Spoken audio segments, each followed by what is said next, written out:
Hi, Justin. Thanks very much for talking to us. I just wanted to ask about Fast and Furious. Not many series make it to a fourth entry, especially a series of this size. How did you set about making Part 4 exciting and interesting and fresh?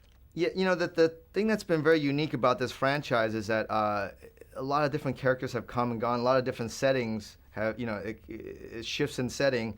And at the same time, it's more bound by theme, and also visually, if you look at every film on its own, they're all very different looking films and stylistically. So, having done the third one, when I was asked, well, would you like to do a fourth one? And at first I thought, God, what would you do? And then it became very clear that, we don't do it unless we can convince all four of the original cast member to come back. Yeah.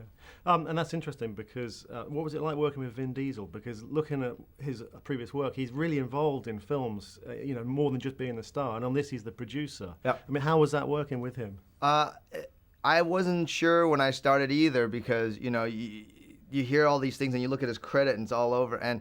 But I have to say, I think that once we established thematically what this movie was going to be about, and I was able to articulate what the arc is for Dom, he just shut down the producer's hat and became an actor. Brilliant. And I thought for any producer, I think that's the best move you can do, is to empower the person you hire. Yes. Right? So when I show up on set, I talk to Vin Diesel, the actor, every day, and I really appreciate that. And what was different between making the Part 3 and Part 4? Were you very much involved in Part 4 from the beginning? Yeah, Part 3 was it was a script that was submitted to me, and so I felt like Part 3 was very much like you're, driving on a car, but you're also building the road at the same time. Yes. So it was a very different process. So now coming into Part 4, I enjoy the fact that, I was able to be there from the very first day. And in fact, we were kicking different ideas, and to be able to find the right one to convince everybody to come back, I felt like that was a big part, because if it went the other way around, I don't think it would have worked. Yes, yeah. And in between doing Tokyo Drift and Fast and Furious, you made a film called Finishing the Game, which was much more of a sort of independent and personal film. I mean, was that as a sort of a release to get away from doing a blockbuster, do something more personal? Yeah, personal, and it was shot in 18 days. Yeah. We had no budget. You can tell. And it was a great exercise. I got to work with great actors. Yes. And it was a lot of fun. And I think sometimes, you get into this life, and then everyone's got trailers, and every move you make, you got 150 trucks following you. I as much as like I'm in awe of that, I feel like, you always want to remember why you're making films. And Finishing the Game, we didn't make it because we felt like, oh, let's do it for no money. It's usually because the subject matter, they don't think it's broad enough. But that doesn't mean that the film shouldn't be made. No. And I think for me, part of my growth is to say, fine, let's just go. Let's just show up, and let's do it. And let's go steal shots, and and stuff. And that's, that I feel like, to me, that is just as much fun, if not more, because it was, when you have no money, everybody from the actor to the PA, they show up for the right reason, or else they would never be there. Yeah. So you really get that feel when you watch that film. That's exactly how it comes across. I had to actually push the DP, because he's a up and coming DP, he's a really good guy.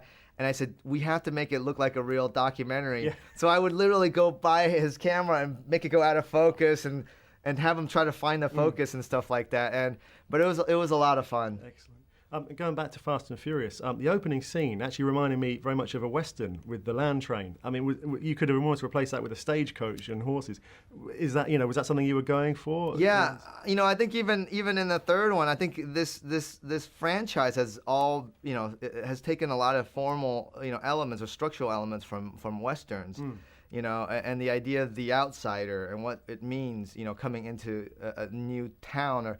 But this one, I felt like was a revenge tale, and it's very much, I think taking that genre, but putting it, instead of horses, we have cars. And one last question. One of the things we do on our website is we talk about people's influences and people that have been an inspiration to them. Could you just talk about any filmmakers or anyone really that's influenced your career and your artistic decisions?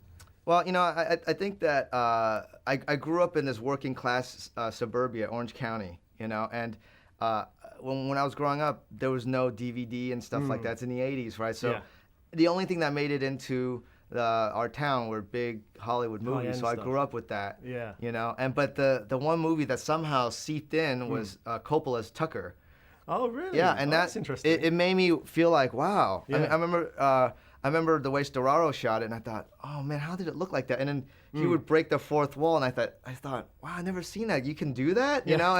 And it made me really think. It made me want to try filmmaking. And then the other film that got through was Do the Right Thing by Spike Lee. Oh, excellent. Yeah, because my parents owned this little fish and chips restaurant. Oh. Yeah, in Orange Really? County. There's a fish and chip shop. Yeah, fish and chips, H Salt, fish and chips, and excellent. Yeah, and when that trash can, when Spike Lee threw that trash can through the window, I was so angered, you know. But then I realized that it stuck with me for a couple of weeks, and that anger turned into intrigue, and you start realizing it's not about the trash can, it's not about the immediate act, but it was about the history of the community and what it means and all the dynamics, and that. You know, those two films really helped me want to be a filmmaker. But I'll tell you, but at the key of it, it was, you know, I grew up loving sports. And I love the Lakers. I love basketball. And Magic Johnson, you know, the way he played, I've always wanted to, you know, play like Magic Johnson. I feel like being a director, you're very much like the point guard.